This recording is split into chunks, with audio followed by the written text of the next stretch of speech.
Can you see the web browser with the presentation and my terminal? Yes. Okay, good, good. Yes, in this part of the course, we will cover the basic commands. So after this, you will be able to deal with the essentials of Git. Will be able to open a repository and deal with the basic stuff, right? Which is in general a large part of the Git workflow.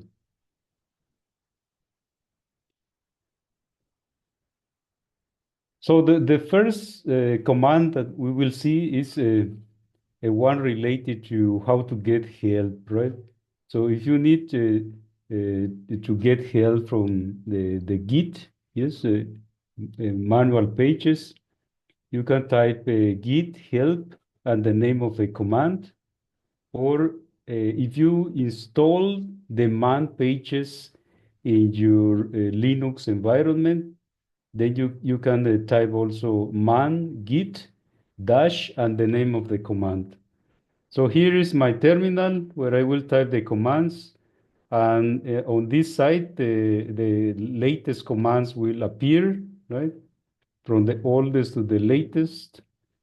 So for instance, here, if I type git help and some command like commit, then you will see the man page, right, which includes several options.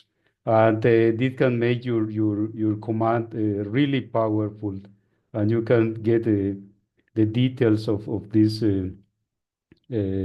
flags that you can add. Also, you can type a man, a git command, and because I have installed the man pages, then I can also get some the same information as before. Yes. So you see that here are the commands that I type are appearing, yes, gradually, so that you don't get lost. So first of all, we will create a repository to work with this part of the lecture. And we can start by creating a folder with mkdir. In this case, it's called my project, right? So the repository is basically a folder with files, right? So then I move to the repository, and here essentially I don't have anything at this point, right? And we saw previously, but here I will explain you what the Git initialization is doing, right? So basically here you type git init to initialize the repository, right? And this will create, sorry, git init.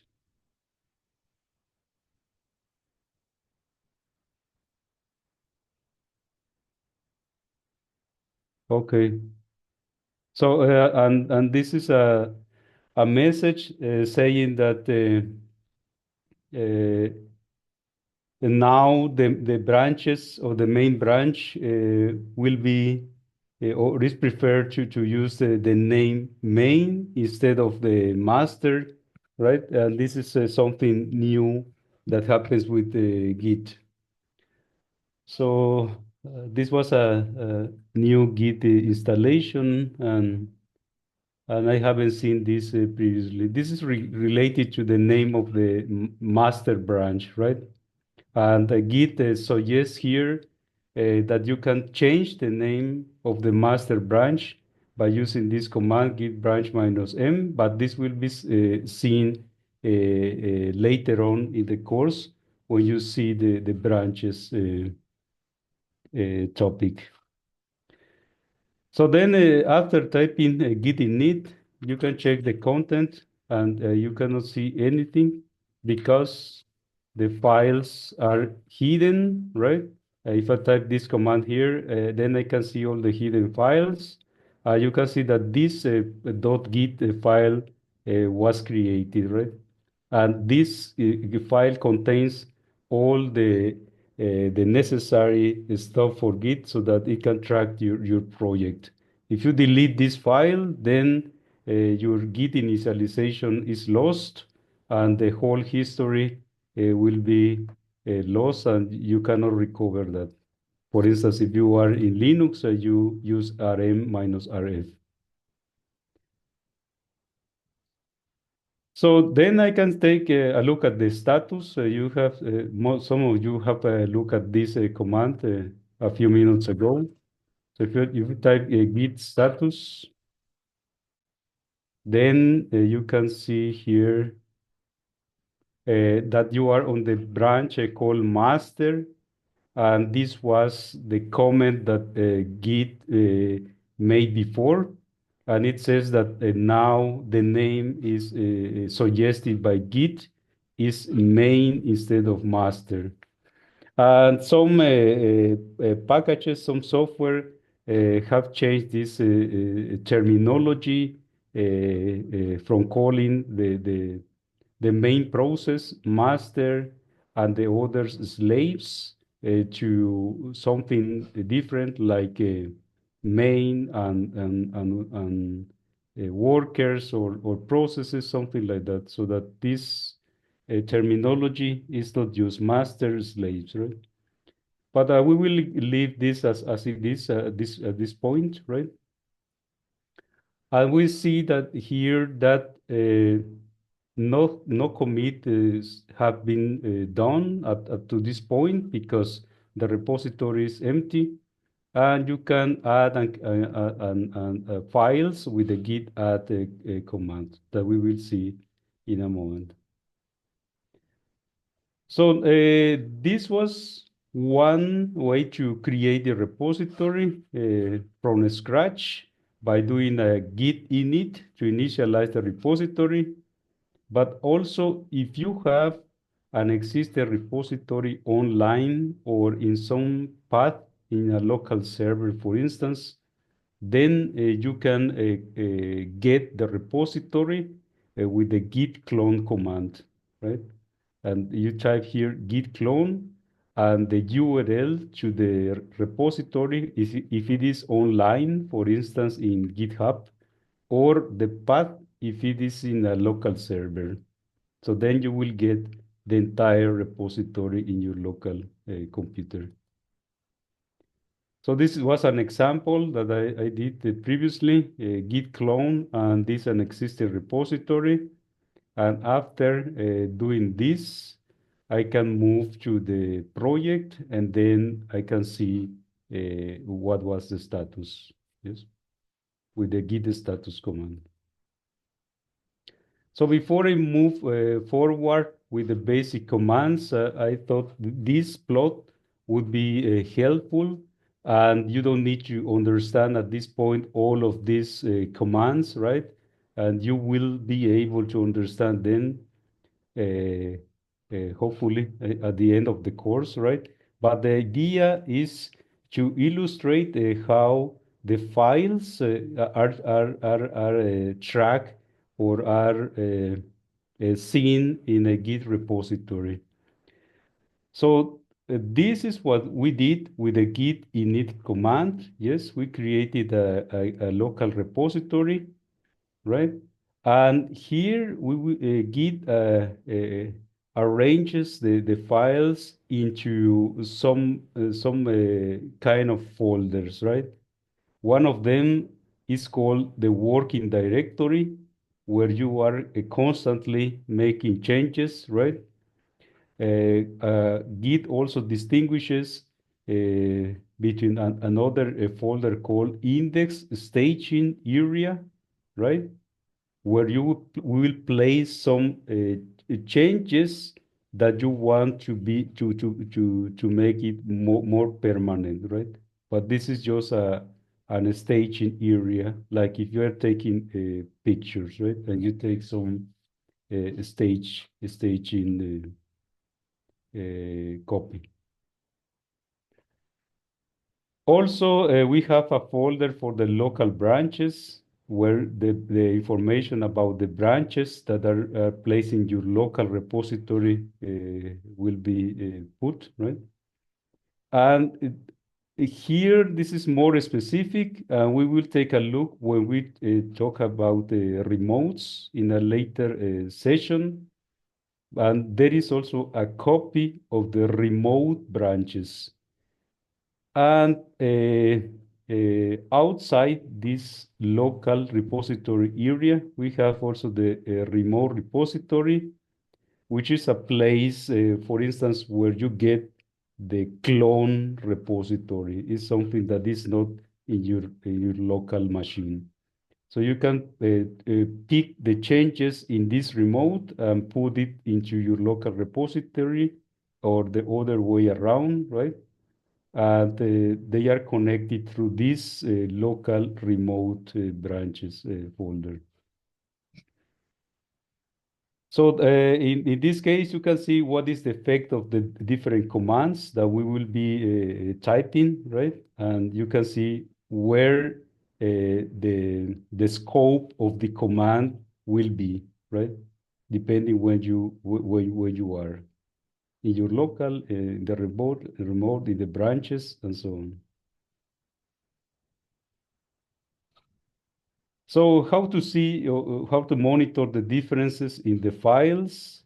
We can do it by typing the command git diff, and this command has different options.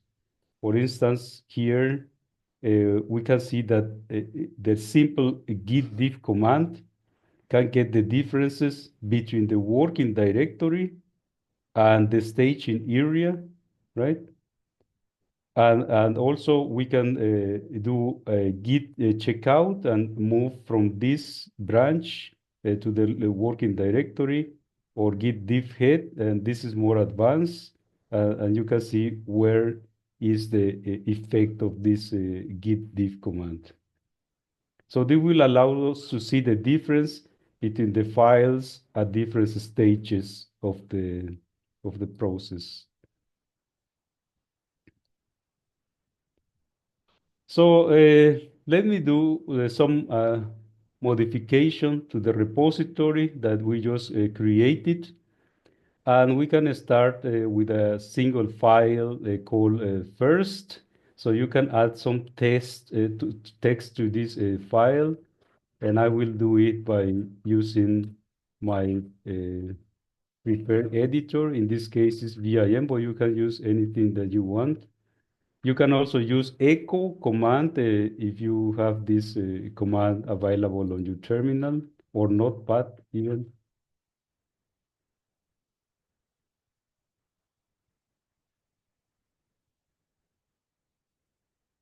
Then I save the file. Then I can take a look at the status of the file, and you can see that no commit has been done yet, and there are some untracked files, right? Untracked means that they are still on the working directory on this part, and Git hasn't started to track them. So Git doesn't know about the changes to the file if you make further changes, right? So then we are here in this part in the working directory. And now imagine that I want to keep these changes, right? And put them into some recording area or a staging area. And I can do this by using the command git add and the name of the file. Yes, txt. And then I can check the status. And it says there are some changes to be committed. And if you regret about these changes, then you can type the command git rm dash dash cached and the name of the file, right? To unstage that. So what does it mean, the staging then? So it means that we move the file or the changes from the working directory onto this staging area, right? So they are still not permanent, right? So, but they are at an intermediate phase before making them permanent in the Git repository. So here, if we don't want to keep the changes that we made to the file, then we can type git rm dash dash cache as suggested here. And this is a command that is suggested by Git because this is a brand new repository. As you can see, no command has been done yet. And because of that, Git hasn't started to track this file. Otherwise, you will see different options as we will see in some slides further. So once the changes are staged, they can be committed with the command git commit. Yeah.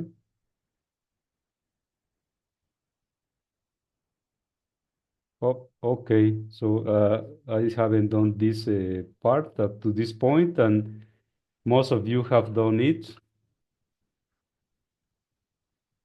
during the first session. I will set this uh, initial configuration,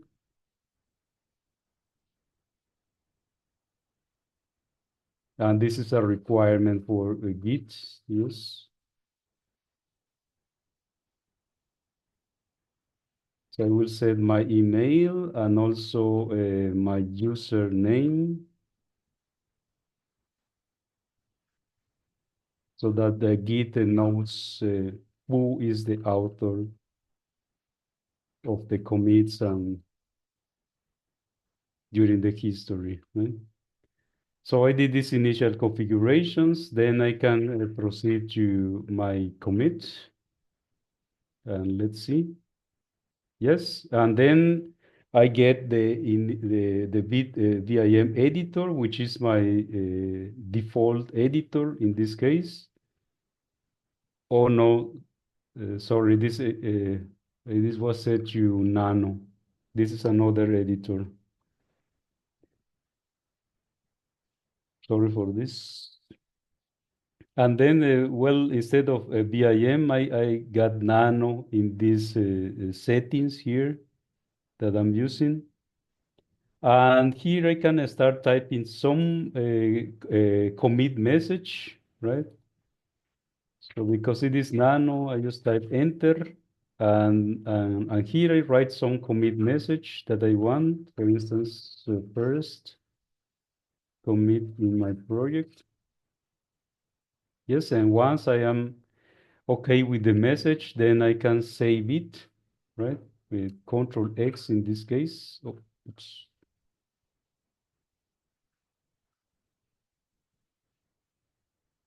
No.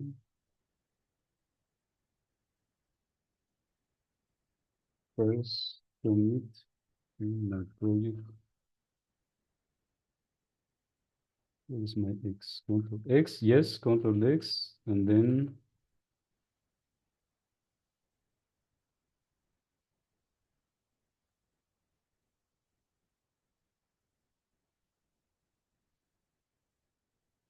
okay, so I committed the message after saving the file, and then I can check the status and see if it worked. And it says nothing to commit, working tree clean, and I can check that the file is here, right? With the changes that I made. This was uh, a large or something that It takes some time, yes, to write the commit because it opens the editor, and then you can write some long message, right? If you want to be very specific about the changes that you made, but also if you want to do something faster, if it is a short commit, for instance, then you can type, oops, you can type here, what happens?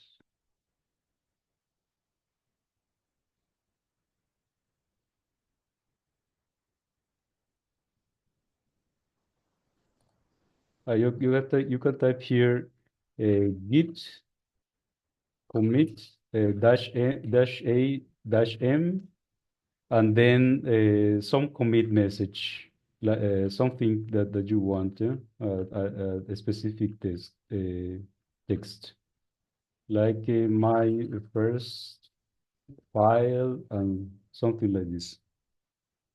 Yeah. And then this will add, notice here that I am also using the flag dash A, which means add all the files that are modified, right? And tracked. And then this is a short commit, and you don't need to deal with the text editor. But if you want to be more specific about the changes, then yes, you can go and open your text editor. Yes, but this is something that I commonly use if I only need to commit something, yes, in a fast manner. But in general, the recommendation for the commits is to use something longer, as I showed before, when you open the editor, and then you can add even bullet points and so on, right? So then when you check the status and you see that you don't have anything to commit and the working tree is clean and you have committed something, then it means that the file is now tracked and is part of the local branches in Git. So it means that you are here at this point, right?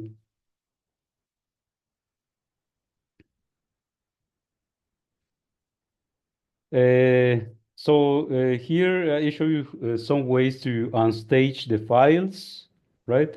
And if you don't want to commit the changes that you made, maybe there was some mistake in the changes that you made, and you don't want to put them into a commit yet. Yes, so then you can unstage the file, right? By using this command here, git restore dash dash stage and the name of the file. And this will unstage the file and put them into the working directory.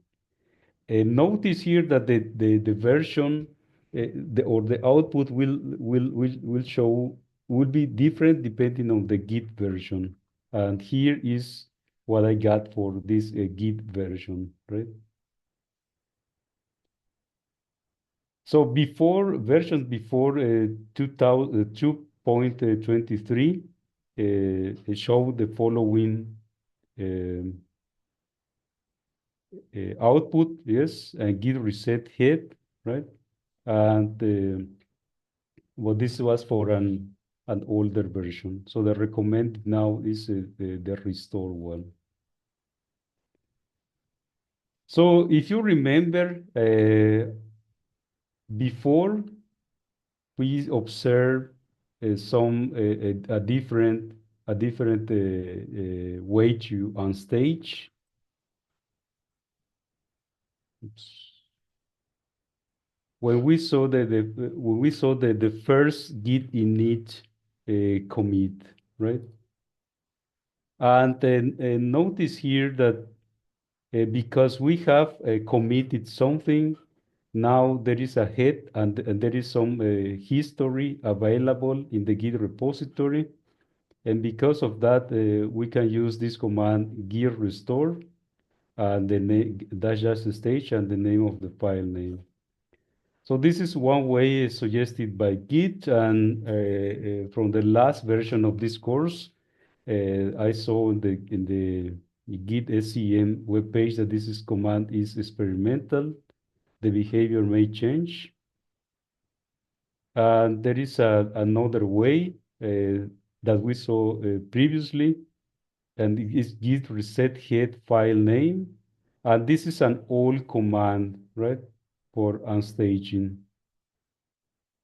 So in the first commit only, before we made any commit, or before we have committed anything, we use this command git rm dash dash cache file name, and this is not recommended, yes, for commits where you have started to track files in the Git repository, because this command will untrack the file, which means staging for removal and leaving the file in the working directory.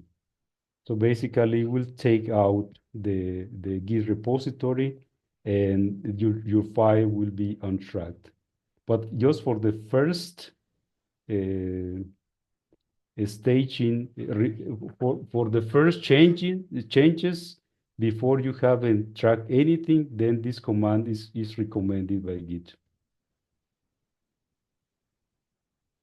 So there are some recommendations for the commit message.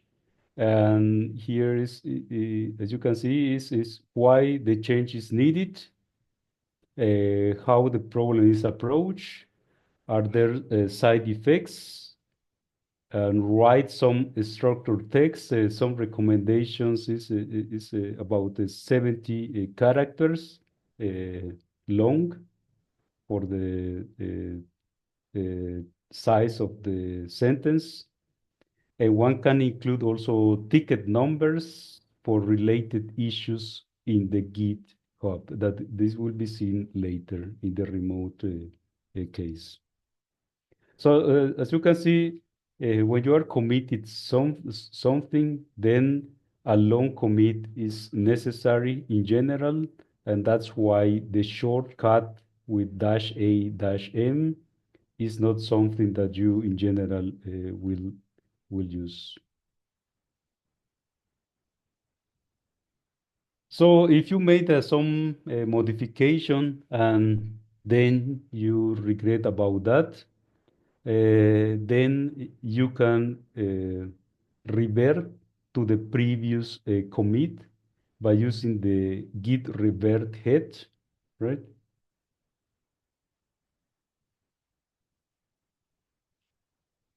So Git has good support for wildcards, yes, that are Linux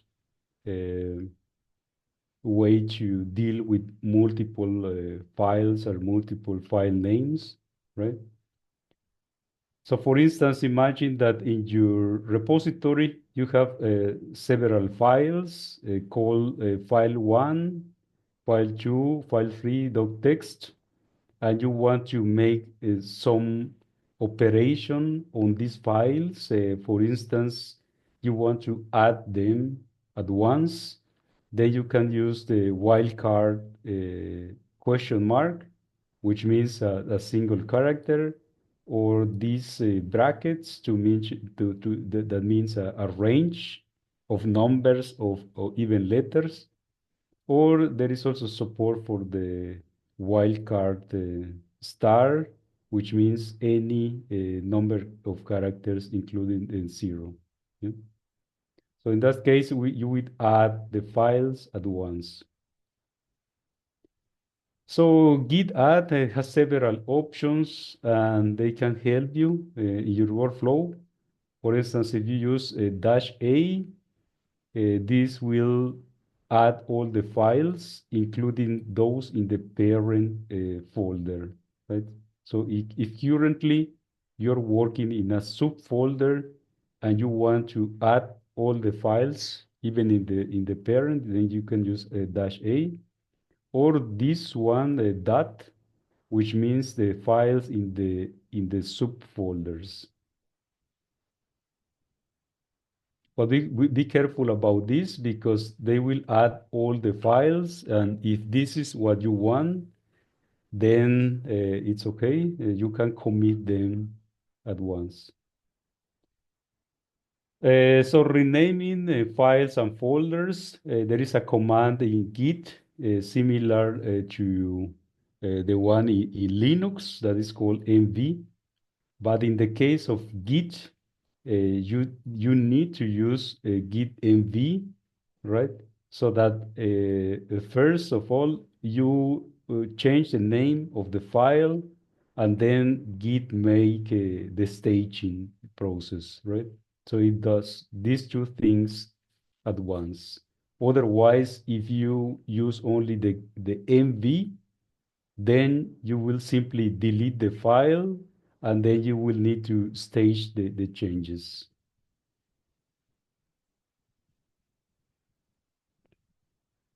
So, for instance, if we do this operation git mv first, this was the initial name, and we change it to readme.txt, then we won't see any changes. We won't see any output in the Linux command. But if we check the status, then you will see that the file was renamed here, and these changes should be committed, right, to proceed. So moving file around, similar to the Linux mv command, Git offers the git mv command.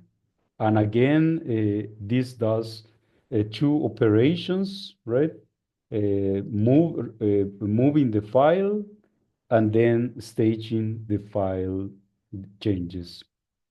So it works similar to Linux. You move the file to some new location. For instance, here the file first.txt is moved to the src folder. And then when you check the status, you see that something was renamed, but and this was moved to this new place, and the changes need to be committed.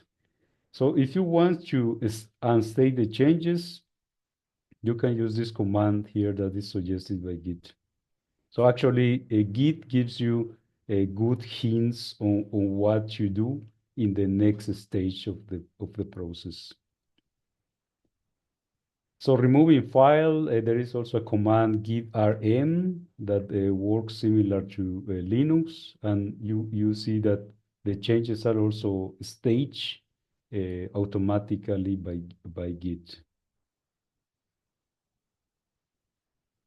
So ignoring files, in general, there are some files in the repository that needs to be ignored, either because they are temporary, binary, or they are just the databases that we are using, and we don't want to put them in the repository. So in that case, we can use a file called git.ignore that should be present in your repository. For instance, here, I can create a file .gitignore, and then Git will recognize this file, right? And the content of this file, for instance, in this case, I am saying I don't want the files ending with TMP, and also the ones ending with .bin, right? So then these files won't be put into the repository. So, but the one thing is that the git ignore file needs to be committed, not the ones here that are listed because they will be ignored, but you need to commit this file git ignore, right? As usual. So if here I create the git ignore file, then I will need to commit it. And this is an issue, especially if you have some collaborators that need, for instance, one of them, right? So maybe they need the TMP files, or they need the bin, or they need some tech files from the LaTeX, for instance. And if they get the git ignore from you, then the repo will ignore those files as well. And if later on you want to make the changes to this git ignore, and you commit then and place it in the repository, then they will also get the issue back. So that's a problem if you are working with some collaborators that don't exclude the same files. To avoid this issue, instead of placing these files to the central repository, you can do some local exclusion, right? So where you go to the folder .git info and then exclude. And in this file,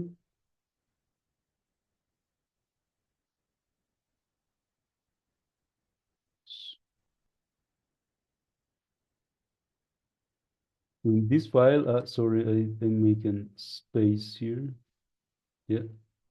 In this file, you can see that there is a template on how to write the excluded files. And here I can place PNP or bin.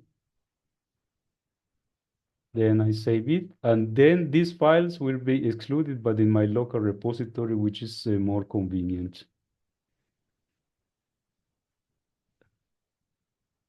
Okay, so generating aliases.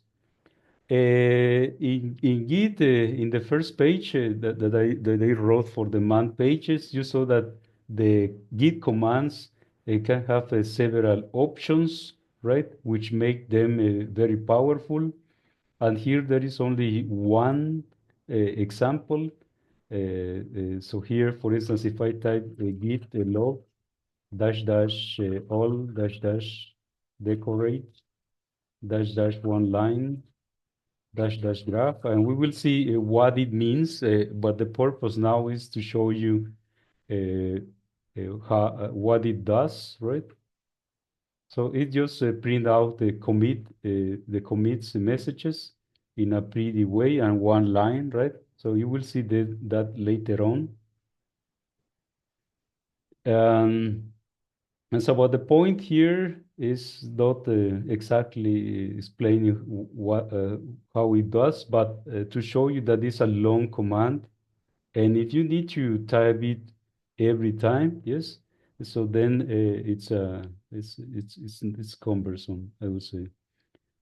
So to make it shorter, you can type an alias shortcut in Git, and you made it by typing git config dash dash global alias dot shortcut, and here you type the git command that you want, enclosed by the semicolon or the colon.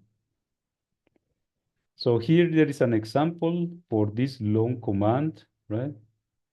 And yeah, so here you type the alias, the name of the command that you want, yes, or the shortcut. In this case, I want the graph, and now the long command enclosed by the columns, right? And once you do that, the next time that you type a git graph, then you will get the output of that command. So this is a way to make a shortcut. Yeah. So, but there is another way to make a shortcut. This is by using your bash RC file in case you are using a bash shell. So then you type alias graph, and this is just a name that you give to the long command. And this is the git command. Notice here that you need to include the git, yes, and the long command. Yeah? Not just this log and then the rest. You need to also to include the git log. And then once you do that and you resource the file or you make another terminal session, the graph command will be available on the command line. So, okay, so up to now, with this command that we saw, you will be able to navigate into a Git repository and create a repository. But these are some basic commands. Yes, advanced commands, and I call them more advanced in the sense that you don't type them every day, let's say. So, but that sometimes you need to do something more specific, and in Git, you can do these more specific operations as well. But these are not required as on a daily basis, I would say. So for instance, imagine that we create an empty file, stage it, and commit it. So we can do that here. Touch. I will use now the touch command, right? Uh, this is available on Linux, but if you don't want to use the touch, you can simply do something like this. First, .txt, and then make your changes. Then check the status, and we need to put some changes to this file. Let me see. I will type first .txt.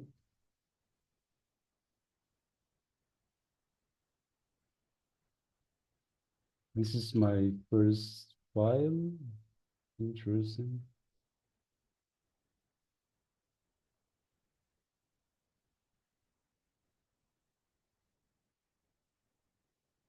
Okay, so I will add it,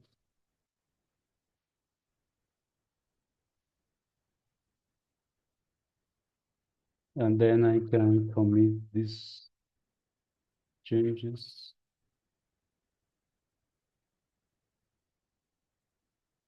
Okay. Now let me add some modifications to this file.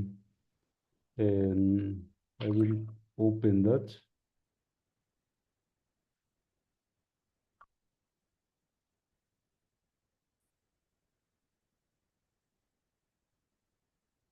I will add something like one to-do list, and then a summary.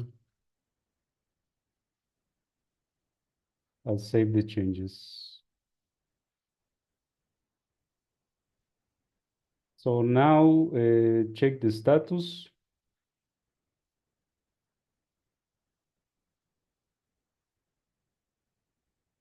You can see here that something was modified, right? Because I added the 2 lines to the file, and then I can add them and commit the changes. But now let me see here.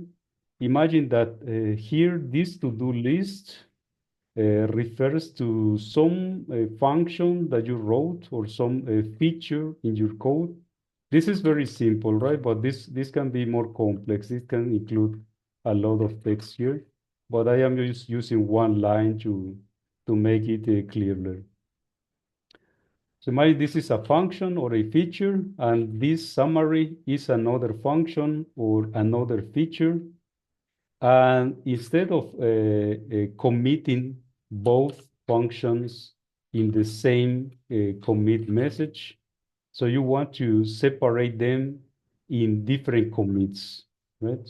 So that you commit one first, and then you commit the other later on.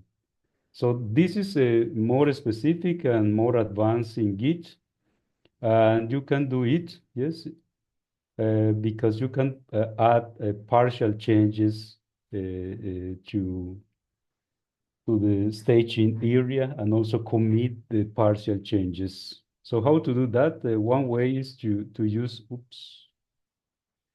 the git add command -p, right? This is another feature and a bit more advanced, right, than the one we saw before.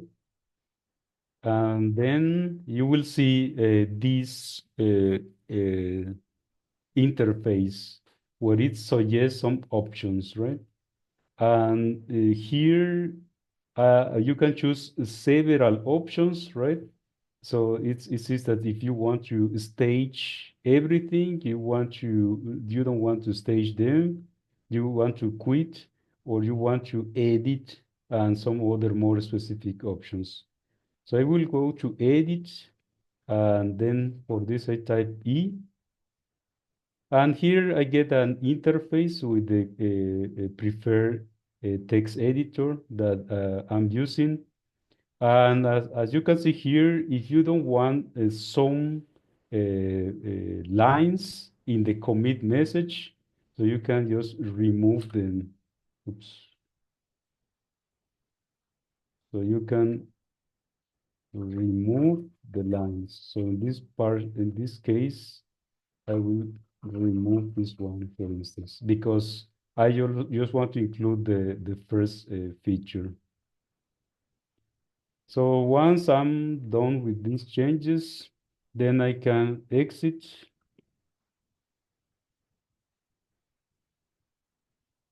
I will save the files, and then you can take a look at the status, and you can see now something interesting, that something is to be committed, so something has been staged, and also something is not yet staged. So what we have done now, and that's why I wrote or I put this picture initially, is to show you the different phases. So now that we place some changes in the staging area, you have some modifications here, but you also have some modifications in the working directory. For instance, in the working directory, if I type the first .txt, then you can see that everything is still there, right? But in the staging area, you will see only the changes that have been staged, as it is here.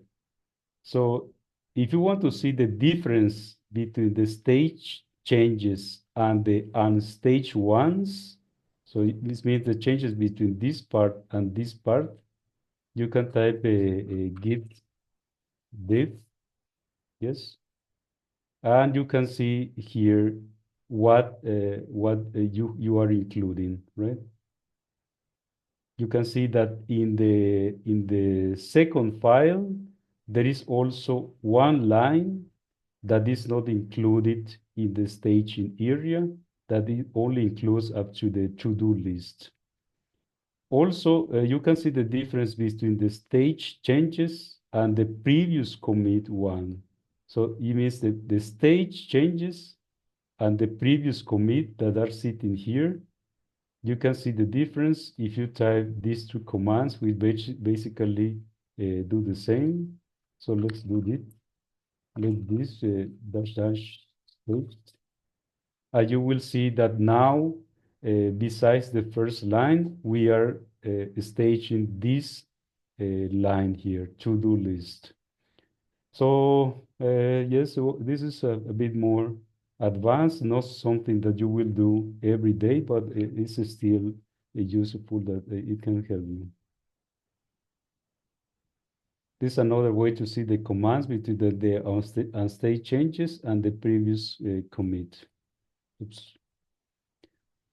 So if you want to modify your last commit, so maybe you want something else to add, so to the previous commit. So then you can use the git command dash dash amend. This shows the flexibility of Git, right? And in this way, you can modify your previous commit message. So note, this is a note here. And this is important because this command dash dash amend causes some modification in the history. So the history means this set of commits that you have done, right?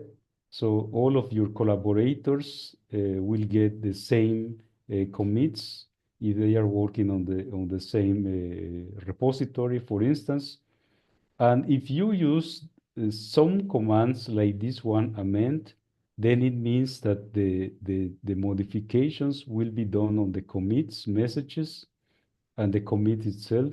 And then your collaborators will see some difference, right? So they won't match the commit, so they will see what happened with this commit at this point, and they won't understand what they were doing. So be careful with this command, and it's recommended, for instance, if you use that in your local repository before putting any changes to the repository where all your collaborators are working. So this is a modification of the story, and be careful with that. So simplifying your commits. So imagine that we have done several commits. In this case, we have made 4 commits, but they refer to the same feature or the same function in your code. So maybe to avoid all your collaborators to receive 4 commits, yes, for the same feature or the same function, you can instead write a single commit that includes all these functionalities or features. So in Git, you can do this, right? And one way to do that is by using the git dash I reverse and the head and the number of commits that you want to merge or to squash. This procedure is called squashing. So in this case, you type git reverse and this dash I head and the number of commits. Then you will be sent to the editor, and this will be the options that you will get. Tick, and then the name of the name of the commit, right? The number of the commit, and the commit message. So these are the different options that are suggested by Git. So we will use the following. So the first one will be the base commit, and then we use the S to squash the other commits, right? So, and this should be in this order, because first you need to pick a commit so that the others can squash. Otherwise, you will get the conflicts, right? So this is the correct order to do that. And then once you do that, you will see a suggested commit message where you see the 3 commits, yes, and then you can write something extra. For instance, a summary of the 3 commit messages, or even you can remove this part, because this is like a condensed message from all the 3 other commits. So once you have saved the commit file, then you can type again the git graph or git log, and you will see that instead of the 3 latest commits, you see now 1, yes, with this a summary of the 3 commits. So again, as a note, as in the case of the amend command, you can use this command carefully, because it modifies the history, and is not recommended on the public branches and shouldn't be used on the public branches. So the last command that I will show you is something related to the previous question. Yes, is called the git blame command. It's also more advanced in the sense that you don't always use that. Sometimes you use that. For instance, if you want to track the changes in a particular file, then you type git blame and the name of the file, and then you will see the information about the changes of the file. For instance, in the present case, for the repository of this course, there is a README file. Then you type git blame, and you can see who made the modifications, when the modifications were done, and the commit message, right? And then you can see where the file started to fail or where the functionality was started to fail, right? So this is a way to track the files. So that's it from my side. And after the break, you can have the possibility to do the exercises, yes, that are in the exercises folder in the section 1 point. Yes. Let me see where it was. Is there any questions at this point?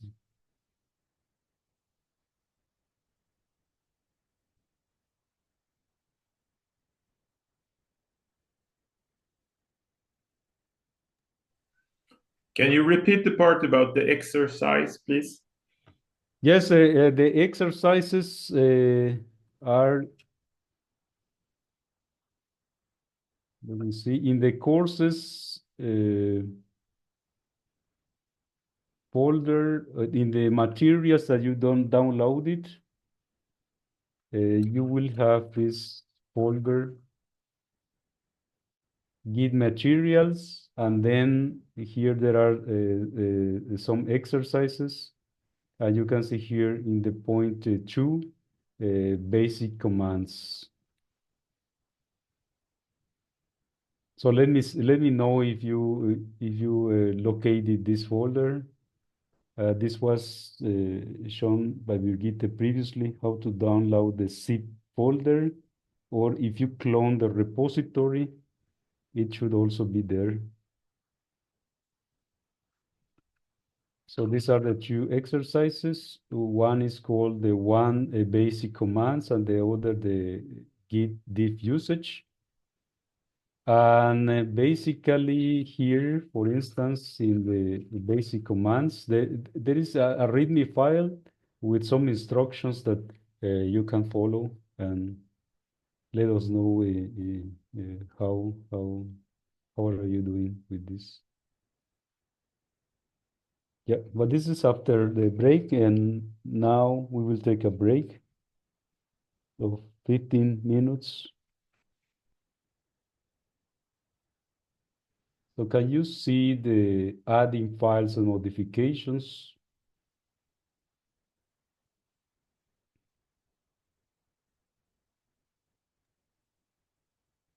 We can see your screen.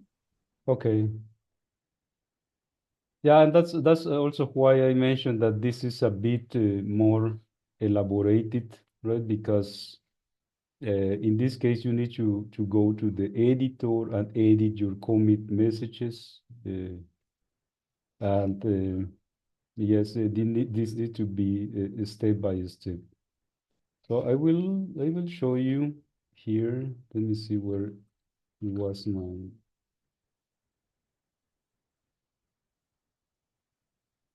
my project. Let me open this file and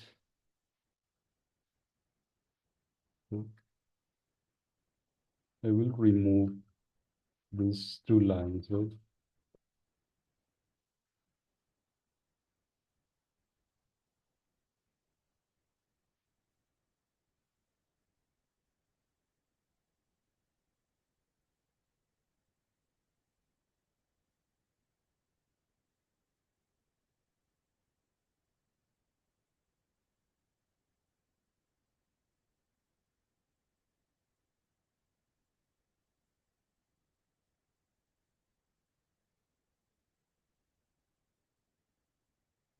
Okay, so as you can see here, the file only contains one line, right?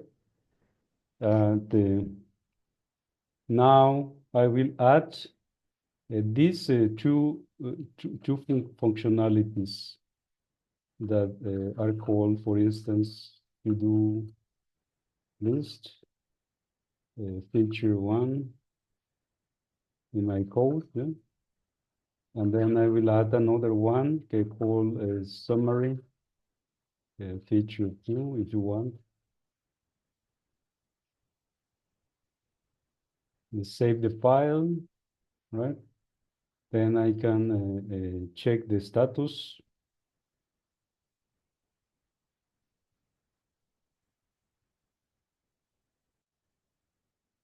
You can see that there are some modifications to the file, right? The two lines. So what I mentioned is that these two are two features, and maybe I want only one of them to be committed at this point.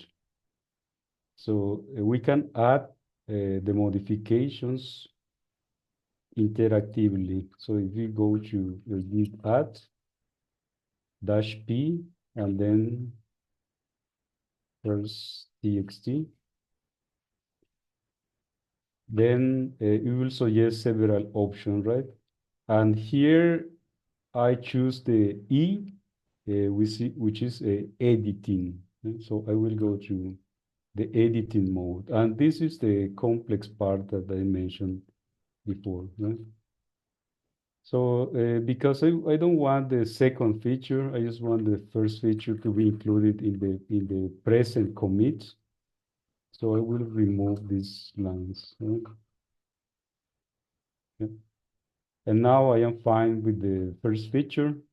So then I can type Control X in this case because it is nano. Yeah. And I will save the file.